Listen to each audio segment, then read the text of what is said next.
I remember standing before that judge, and my lawyer kept speaking up for me. Every time he told me before we went in there, let me talk.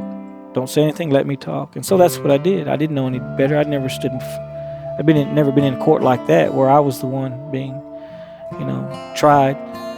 And I can remember the first couple of times the judge said something, the lawyer would speak up. He would ask me a question, but my lawyer would speak up. And about that third time, the judge said, I can remember he told him to shut up. He said, shut up and sit down. I said, I'm talking to him. And that's when I knew then, even after being in there, that's when I knew then this was serious. Stai good day. Welcome, my friends, to The Storyteller, where you'll find First Nations people from across Native North America who are following Jesus Christ without reservation. Today we'll hear more from Jimmy Murphy Jr., a Choctaw from Oklahoma, as he describes his downward slide into addiction and how that took him to a place that he never wanted to go. Eventually, my parents got divorced. Time passed. I left Dallas and moved back to Atoka and decided I'm just going to stay in Oklahoma and finish out my high school. I moved back my junior year, and things were different. It was a small country town. I'd moved from a big city, Dallas, Texas, to a small country town. There's there's big changes, and I had to adjust. At least there, it was more peaceful, more stable. But the sad thing about it is I quit attending church like I used to attend, and one thing led to another. I started drinking. Something I said I'd never do. I started drinking, and it was just peer pressure. I played football, and a lot of my new teammates that's what they did on Friday nights and after the ball games and Saturday nights, and there wasn't a whole lot going on in that small town like it was in Dallas. You could always find something to do, some activity going on, and there wasn't a whole lot. And I guess I got bored too, and so I started to drink, and I didn't even like it at first. Didn't like the taste, didn't like the smell.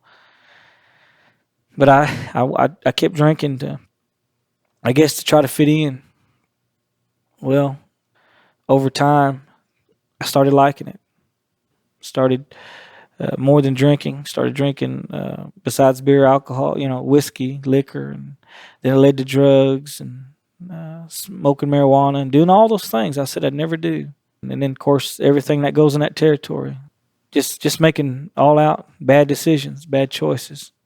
Even finally where it came to the point, my first year of college, I dropped out because it come down, I was just there to play football and party. And my grades started going down. I got to a point where I had to do something, either straighten up where I could continue to play or just leave. And so I chose to leave. From there, joined the military. Thought that would help me. Thought if I got the discipline, and that would give me the maturity and responsibility. But when you're in alcohol, you can change your environment, you can change, your appearance, you can change your habits, but until there's a change in the heart, a lot of those things are really in vain. They help a little bit, but until there's a change of the heart, it didn't really help a whole lot. The drug use got worse. Went from marijuana to cocaine, snorting cocaine and smoking crack cocaine, and got to where I was doing acid and heroin and just different things. It got worse and worse because I was saved, but because I was out of fellowship with God, I began to live like a sinner, like a lost person, like someone that didn't have God, because I'd willfully, I could blame it on my mother, I could blame it on the alcohol, I could blame it on a lot of things, but what it boils down to was my choice. I chose to do those things, and I had to learn the hard way. When you're a child of God, you don't belong in that lifestyle. You don't belong doing those things. And just like any other father, God being a loving God as He is, and a merciful God and a gracious God, He's still a just God. And He will punish His people, His children. And things began to happen in my life. And it was to discipline me, not to be mean to me. And I knew it, though. I knew God was trying to get my attention. I went back one more time to college. Had the desire to play one more time, and thought because after being in the military, I was more mature and more responsible. But I still had the drinking problem, and so it didn't turn out any better. I came back home there to Atoka. I was in college in Kansas, in Lawrence, Kansas, and I went back to Atoka and really didn't have any responsibilities. Really didn't have any goals. My only thing that I was living for was just to go out and party. And so eventually, started going to jail. Spent a few nights at different times, but I'd spend a night here and there in jail, and my life was in a downward spiral. And I can remember finally getting to the point where I was even starting to steal and doing other things, starting to deal drugs, but it was starting to take its toll. Even physically, I could see I started to stutter a little bit because of all the marijuana I had smoked. I couldn't hardly even finish a thought. I couldn't hardly finish a sentence. I knew what I wanted to say, but it wouldn't always come out. I can remember getting to the point where I stood before a judge. One night they'd brought me in and kept me in jail, and because I'd been with some folks that had broken into a school, and even though I didn't actually take anything, I was there, and it was my car, and so I was an accomplice, and I was wrong. I was wrong. I was just as guilty as they were. But me and one other guy was the only two that got in trouble for that. And I remember standing before that judge, and my lawyer kept speaking up for me. Every time he told me before we went in there, let me talk. Don't say anything, let me talk. And so that's what I did. I didn't know any better. I'd never never been in a court like that where I was the one being, tried. And I can remember the first couple of times the judge said something, the lawyer would speak up. He would ask me a question, but my lawyer would speak up. And about that third time, the judge said, I can remember he told him to shut up. He said, shut up and sit down. I said, I'm talking to him. And that's when I knew then, even after being in there, that's when I knew then this was serious. It wasn't a game. I was a young man, thought I was invincible, thought, this would pass, no big deal. But I realized then it wasn't a game. And I remember him calling me up there to where he sat, right there, just a few feet away, and he got in my face and he said, Mr. Murphy, if I ever see you in my courtroom again, you're going to prison. Do you understand me? He said, I don't care if it's for a speeding ticket. And I said, yes, sir, I understand you. And that's, I believe then is when God had got my attention through that.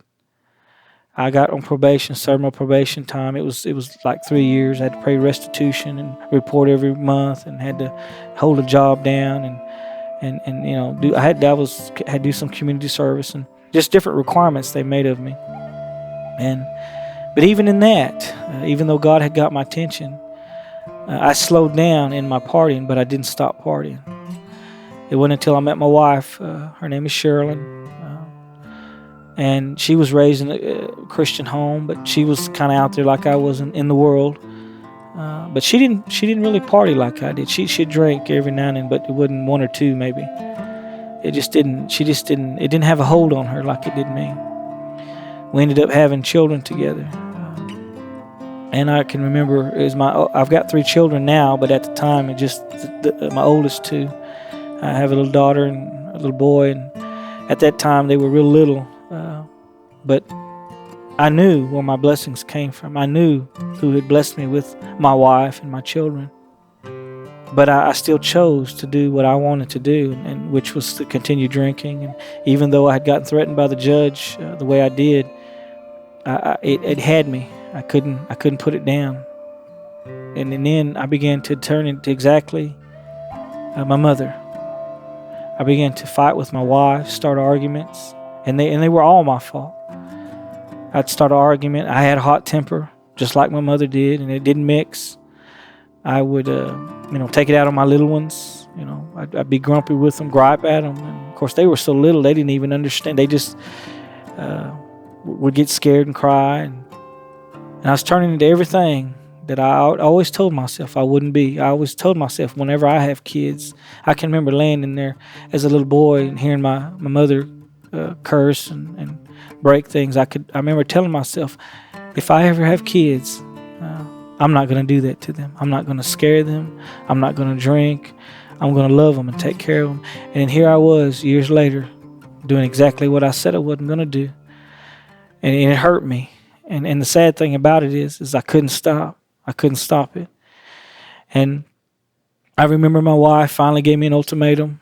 And I remember we sat down and she said, Jimmy, I love you. I love you with all my heart. But I can't take this anymore. I just can't take it anymore. And I don't want to leave you. But if you keep drinking, keep doing the drugs, I have to leave for the safety of our children, for my safety, before it goes too far. And you know, that was another time in my life God got my attention. Because I love my family. I love my children. And I didn't want to lose them. Not over a beer can. Not over a joint. Not over a line of cocaine. I didn't want to lose them. And I remember sitting there and thinking long and hard, knowing in my mind that the beer and the drugs weren't worth it. Not worth losing my family. And I remember telling her, I said, Sherilyn, I love you. And I don't want to lose you. So I'm going to quit. I'm going to quit. And I had every intention in my heart to quit. And I meant every word I said. And so she didn't leave. She stayed. And you know, that night I made the commitment. But the next day I got up that morning thinking I'm going to quit. But you know, it's harder to do than it is to say. The cravings came. I mean, it was so bad by this point in my life, I drank beer every day. I'd come home from work. On the way, I'd stop and get a 6-pack, and I'd sit down and get home, sit down and drink that 6-pack. In my mind, to unwind. And then that's not counting, you know, if it was a coin night at some bar, or if it was the weekend. The weekends were worse. And so it was hard. It was hard to quit. And even though as a Christian, I knew I needed the Lord. I needed God to help me. But I wasn't living for Him. I wasn't in fellowship, wasn't in church. And so I was basically on my own, in my own strength, trying to quit. And I did good for a little while. But then I fell. And I drank one night. And there we were back in an argument. And of course, I had hurt her. I had broke her trust. And I'd lied to her, broke my promise. And so finally I said, well, you know, in my mind, I said, we got to go to church. The only way I'm going to get help is if I go to where God's people are at. Our choices have consequences, don't they?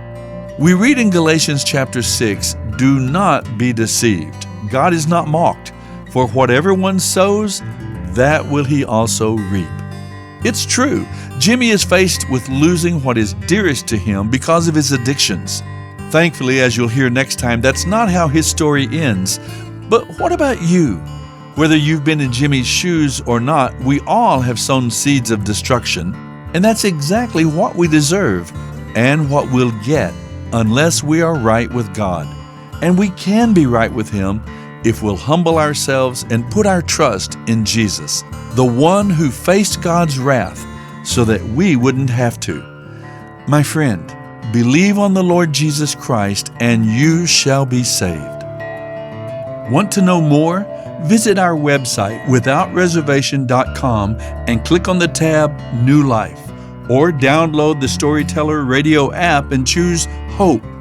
You can also write to us at The Storyteller, P.O. Box 1001, Bemidji, Minnesota, 56619. Our phone number is 877-766-4648. Thanks for listening. And remember, the greatest story took place at the cross. For the wages of sin is death, but the gift of God is eternal life through Jesus Christ our Lord. There's more to Jimmy's story, so be sure to join us again next time as we listen to The Storyteller.